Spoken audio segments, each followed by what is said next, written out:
Bismillahirrahmanirrahim. Gibah. Kalau saya tanya sama antum, sudah berapa orang yang antum gibah? Antum ingat enggak? Enggak ingat. Sama, saya juga enggak ingat. Banyak sekali orang sudah kita gibah. Pertanyaan kedua, kalaupun antum ingat siapa yang sudah antum gibah, misalnya si fulan. Oh, saya pernah gibah si fulan. Thayyib. Gibah apa saja yang antum pernah berbicara tentang dia? Lebih lupa lagi. Orang-orangnya antum lupakan. Perkataan gibah antum juga antum lupakan. Ya. Tetapi kata Allah ahsahullahu wa nasuh. Allah mencatat dan mereka melupakannya. Meskipun mereka lupa, Allah tetap apa? Mencatat, dan semuanya akan dihadirkan pada hari kiamat kelak. Para ulama menjelaskan gibah, kalau seorang yang bertobat dari gibah ada dua kondisi. Kondisi pertama, kita menggibah orang dan orang tersebut tahu kita sudah menggibah dia. Jadi dia sudah tahu si fulan gibahin saya. Ini sangat menyakitkan hatinya. Maka dalam kondisi pertama, kalau dia tahu kita sudah menggibah dia, maka kita datang ke dia minta dimaafkan. Harus ketemu kalau dia sudah tahu kita menggibah dia. Harus ketemu. Yang kedua, kalau dia tidak tahu kita menggibah dia, apa yang harus kita lakukan? Maka ada khilaf di kalangan para ulama. Jadi kita gibah si fulan tidak tahu kalau kita gibahin dia. Sekarang kita sadar, wah saya berdosa telah menggibah dia. Maka bagaimana cara saya bertobat dari gibah tersebut? Kalau dia tidak tahu saya menggibah dia, ada khilaf di kalangan para ulama. Ada yang mengatakan kamu harus datang lapor sama dia. Wahai fulan, ada sesuatu yang ingin saya sampaikan. Apa itu? Sebenarnya. Intinya apa? Intinya saya gibahin kamu. Harus. Mereka mengkiaskan dengan harta. Kalau kita ngambil harta orang harus kita kembalikan. Harus dikembalikan.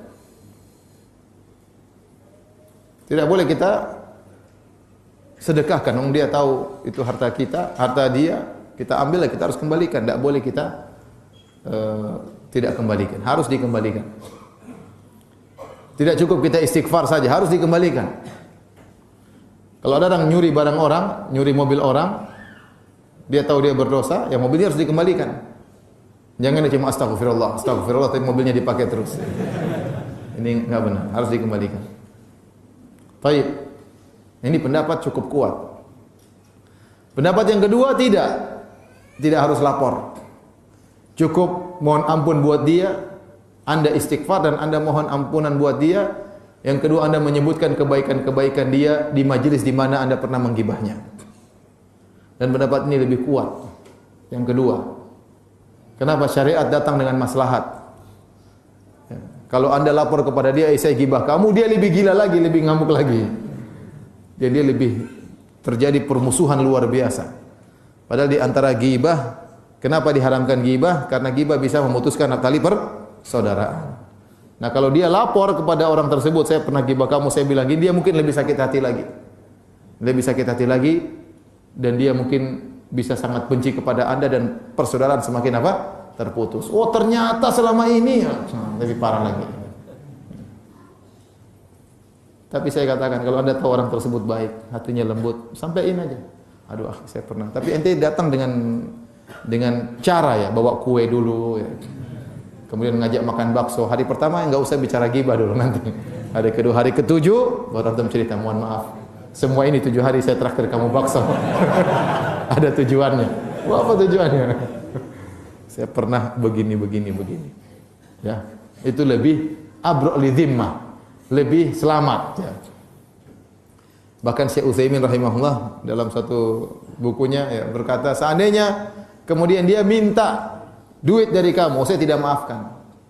Gimana kalau saya bayar kamu? Ya. Yang penting kamu maafkan saya. Kamu bayar saya? Iya. Berapa? 3 juta. 5 juta? Ya udah kasih aja 5 juta. Enggak apa-apa. Bayar aja, enggak ada masalah. Yang penting dia mau apa? Maafkan. Tapi saya katakan pendapat yang mengatakan tidak harus ngomong, itu lebih, maksud saya lebih menjaga kemaslahatan. Ya. Daripada pendapat yang mengatakan harus apa? Ngomong. Karena langsung ngomong ini resikonya apa? Berat. Resikonya berat.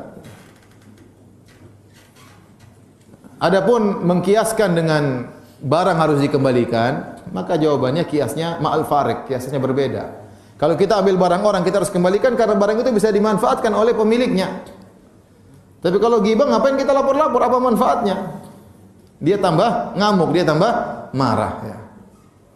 Dan perpecahan semakin besar. Maka pendapat yang kedua,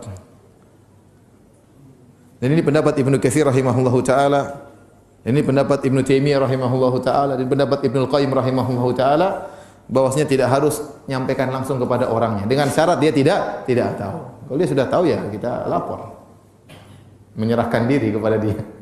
Tapi kalau dia belum tahu, tidak usah. Kita sebutin aja kebaikan-kebaikannya, terutama di majelis-majelis yang pernah kita sebutkan keburukan-keburukannya. Dan kita mohon ampunan bagi dia.